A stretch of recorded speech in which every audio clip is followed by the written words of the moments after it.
Hello అండి. అందరూ ఎలా ఉన్నారు?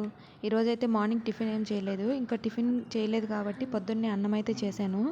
ఇంకా ఆఫ్టర్‌నూన్ కూడా ఒకటేసారి చేసేసాను. ఇంకా మా వారెళ్ళి పెరుగు ప్యాకెట్లు తీసుకొచ్చారు. పెరుగన్నం తిందామనేసి ఇంక ఎలాగో సమ్మర్ కదా! పెరుగన్నం చల్లగా ఉంటుందని ఇద్దరం ఊరగాయ నంచుకొని తినేసాము. ఇంకా ఆఫ్టర్‌నూన్‌కి కూరగాయలేం లేవు.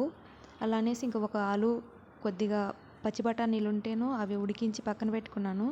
ఆలు మటర్ రెసిపీ చేద్దామని రైస్ కలిపిచ్చేద్దాము అనేసి. ముందుగా నేనైతే బంగాళదుంపని తీసుకొని పైన తొక్కు తీసేసి కట్ చేసుకొని చిన్న చిన్న ముక్కలుగా ఉడికించుకున్నాను. అలాగే బఠానీలు కూడా ఉడికించుకున్నాను. ఇప్పుడు ఒక పెద్ద ఉల్లిపాయ తీసుకొని సన్నని ముక్కలు కట్ చేసుకున్న తర్వాత 2 బిర్యానీ ఆకులు, కొంచెం దాల్చిన చెక్క, ఒక ఇలాచి, అలాగే ఒక 3 లవంగాలు, ఒక 3, 4 పచ్చిమిరపకాయలు తీసుకున్నాను. మీరు కారం ఎక్కువ కావాలనుకుంటే కొన్ని పచ్చిమిరపకాయలు ఎక్కువగా కూడా వేసుకోవచ్చు. నేనైతే కొంచెం కారం పొడి యాడ్ చేసుకుంటాను కాబట్టి పచ్చిమిరపకాయలు కొద్దిగానే తీసుకున్నాను. ఇది నేను కొత్త ప్యాను ఇంటి దగ్గర నుంచి తీసుకొచ్చుకున్నాను, స్టీల్ది. ఇప్పుడు స్టవ్ ఆన్ చేసుకొని ప్యాన్ పెట్టుకొని ఆయిల్ వేసుకొని ఒక 2-3 స్పూన్స్ ఆయిల్ వేస్తే సరిపోతుంది. అంటే మీకు రైస్కి తగ్గట్టు ఆయిల్ వేసుకోండి. నేనైతే ఒక 2-3 స్పూన్స్ ఉన్నట్లు, టేబుల్ స్పూన్స్ ఉన్నట్లు ఆయిల్ వేసుకున్నాను. ఇప్పుడు కొంచెం ఆవాలు, మీకు ఇష్టం ఉంటే ఆవాలు వేసుకోవచ్చు, లేకపోతే స్కిప్ చేయొచ్చు. కొద్దిగా ఆవాలు వేసుకున్నాను. అలాగే ముందుగా తీసి పెట్టుకున్న ఇంగ్రీడియంట్స్ అన్నీ ఆయిల్లో వేసుకున్నా ఒక్కొక్కటిగా. ఇది కొత్త ప్యాన్ కాబట్టి కొద్దిగా త్వరగా మాడిపోతా ఉంది. అందుకనే అన్నీ ఒకటేసారి వేసేసాను. పచ్చిమిర్చి, కరివేపాకు, ఉల్లిపాయలు అన్నీ కూడా ఒకటేసారి వేసి మంటను మీడియం ఫ్లేమ్లో ఉంచి దోరగా వేయించుకోవాలి. ఎక్కువ మంట పెడితే మళ్ళీ మాడిపోతాయి కాబట్టి నేనైతే సిమ్లో మీడియం ఫ్లేమ్లో ఉంచుకొని దోరగా వేయించుకున్నాను. అలానే ఒక 2-3 నిమిషాల వరకు ఫ్రై అయ్యాక ఇప్పుడు ఫ్రెష్ అల్లం వెల్లుల్లి పేస్ట్ అయినా ఓకే, ఆల్రెడీ మీకు దగ్గర ఉన్న అల్లం వెల్లుల్లి పేస్ట్ అయినా సరే ఒక 1/2 టీ స్పూన్ టు ఒక 1 టీ స్పూన్ వరకు వేసుకోండి. ఈ మొత్తాన్ని మిశ్రమాన్ని బాగా ఆయిల్లోనే ఫ్రై చేసుకోవాలి. నేనైతే ఎక్కువ ఆయిల్ యూజ్ చేయను. ఇప్పుడు ఇందులోకి ఫస్ట్ పచ్చి బఠానీలు వేసుకోవాలి. ఉడికించాం కదా ఆల్రెడీ, ఇవి అయితే వేసుకోవాలి.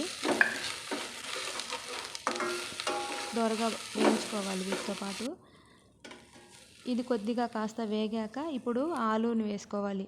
ముందుగానే వేయలేదు, ఎందుకంటే ఆలు తొందరగా స్మాష్ అయిపోతుంది కాబట్టి ముందుగా వేయలేదు. బఠానీ వేగాక ఆలు వేద్దామన్నట్టు ఇప్పుడు వేస్తున్నాను.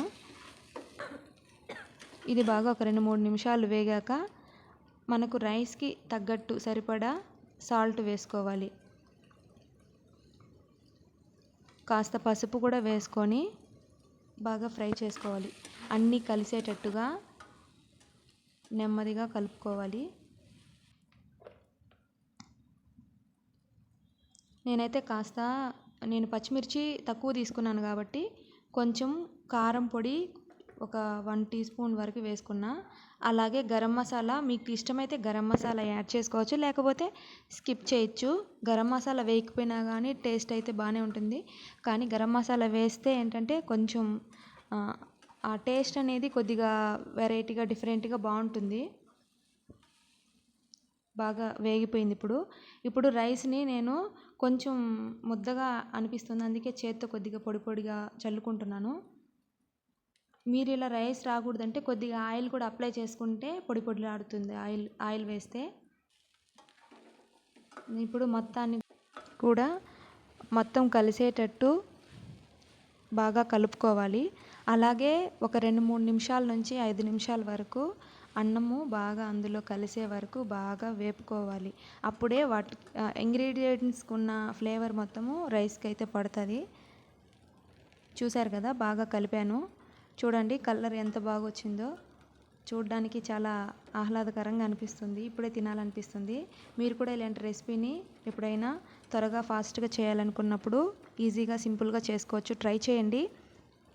అలాగే ఈ వంట మీకు నచ్చినట్టయితే లైక్ చేయండి, షేర్ చేయండి, సబ్స్క్రైబ్ చేసుకోండి. మన ఛానల్ని సపోర్ట్ చేయండి. నాకు తెలిసిన విధానంలో నేనైతే చేశాను, మీరు కూడా ట్రై చేయండి. దీన్ని పెరుగు రైతా తీసుకోవచ్చు, లేకపోతే అలాగే తినచ్చు.